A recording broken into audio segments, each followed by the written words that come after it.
My dad died today, and this video is in honor of my dad, Francis Timothy Dugan, and some of the lessons that I learned from him. And one of the first lessons I learned is that my dad had a blue birthmark on his face. It's called like a hemangione. And so people would say, "What's that on his face?" And in a way, his taste buds were turned inside out. But what would it be like to have a blue birthmark on your face, on the whole side of your face? And in spite of the birthmark, my dad was always optimistic and gregarious. And he didn't let this affliction on his face stop him from being big. And that was a huge lesson for me because I know that I can be hard on my face and probably other people can be hard on their face or body parts.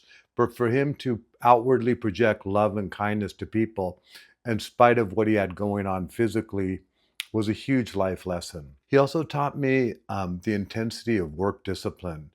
That when he went to work each day and he showed up and he worked his way as to a general manager. And I once asked him what's the most courageous moment of his life. And that's when he started his own business. And then he ended up selling his business to my younger brother. And it's now just a multi-million dollar business.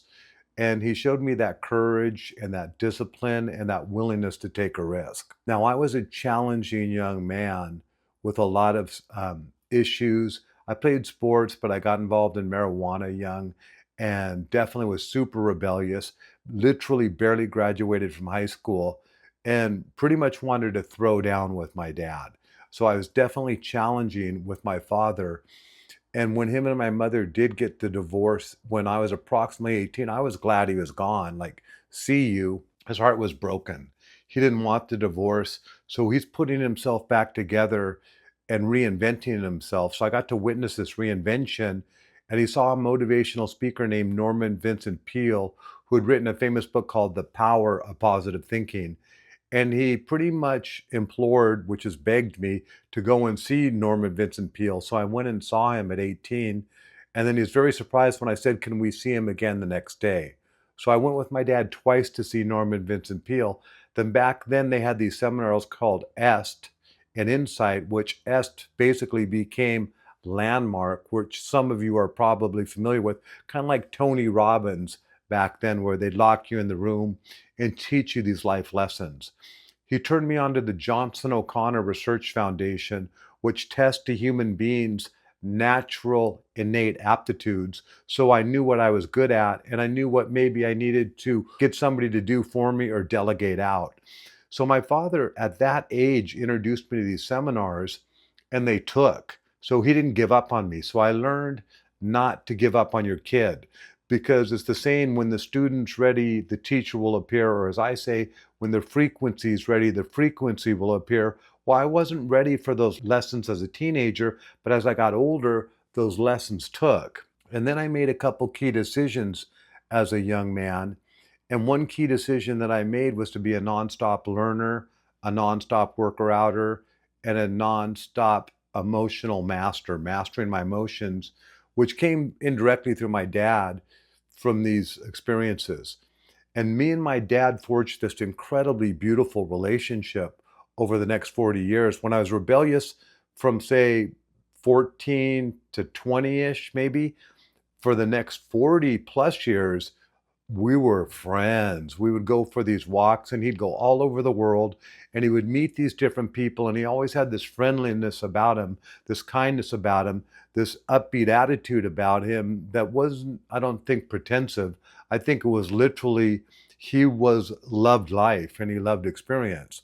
Now, he married my mom for 18 years and then he married another woman for 18 years. So he lost half of his retirement, then lost half of his retirement again. So now he's still working, and that's another lesson I learned from my father because he never stopped working. So the working gave him purpose. Some people say that when you retire, you're going to be dead 6 months after that. Now, the stat's something like that. That's not accurate. But the point is that my father stayed in the game.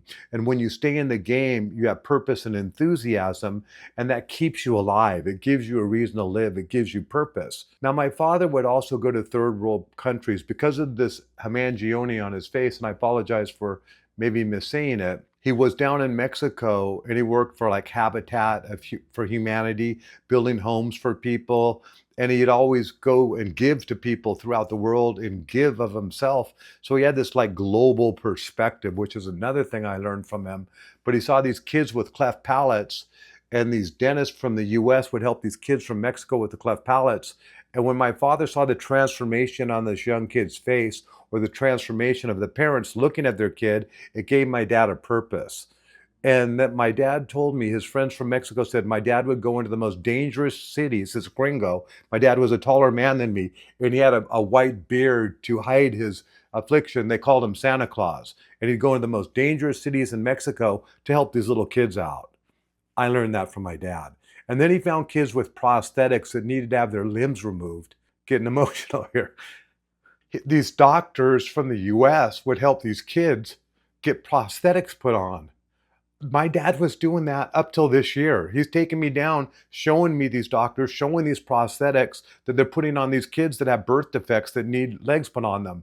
I'm walking my dad a week ago as he's dying of cancer at the VA hospital. Now, my dad also served, thank you, Dad, but got to die at the VA. When my mom died, helping her die was a chore, but the VA gave him so much love. And I'm pushing my dad, taking him outside in a wheelchair. And I'm basically have the camera, I'm filming him, talking to him, and we see this guy woman trying to get out of his car. He says, let's go back and help this woman. And then we find out the woman was a man, and the man kind of had a fro, and the guy's name was Roger. And my dad says, Roger, what's going on? He says, well, I called them at the front desk and I'm waiting for them to come and get me. And my dad says, how long have you been waiting? And he goes, 20 minutes. And Roger tells us to go ahead. And my dad says, no, we're not going anywhere. So this is a week ago on my dad's deathbed. He's staying with a former Marine, helping this guy. He says, well, I got some ice, I got some water. I'm going to give you some ice and give you, or some water, or we're not leaving you. So we're not leaving you behind. This is my dad in his last week of life. My dad was firm when set boundaries. My dad never gave me a penny. That's another thing I learned. But he gave me so much more. And even though he's gone today, even though I got teared up a moment ago, it wasn't about, I'm teared up because he was such an incredible man. I mean, I remember I was at a fundraiser once helping people with money, and this guy says, your dad's the type of dude that the whole city will come to see him die. Well, he ended up dying in a different city, and I think it's a new world, but my dad, my gosh, what a gift. And the fact that I got to have this incredible love affair with this man that was my father for over 40 years, that was a gift. That was a gift. My dad was a gift. I'm glad he's out of his pain. That today was his death day. It's bittersweet. Definitely glad that he's out of pain. Sad that I'm not going to be able to talk to him in the way that I did. He would call me Michael T, or I'd call him Timothy, and we'd have these very engaging conversations, but super thankful that he gets to adventure to the next realm, super thankful that he's out of his pain, and super thankful that he's alive in my heart to hopefully inspire me. So I felt compelled to share some of these lessons that I learned from my father, of being optimistic, being altruistic, being kind, having the ability to not give up on your kid, being exemplary as a human being. And he was truly a spectacular man, and I hope to be half the man that he was. If you stayed this long, thank you for listening. I hope you have a great day.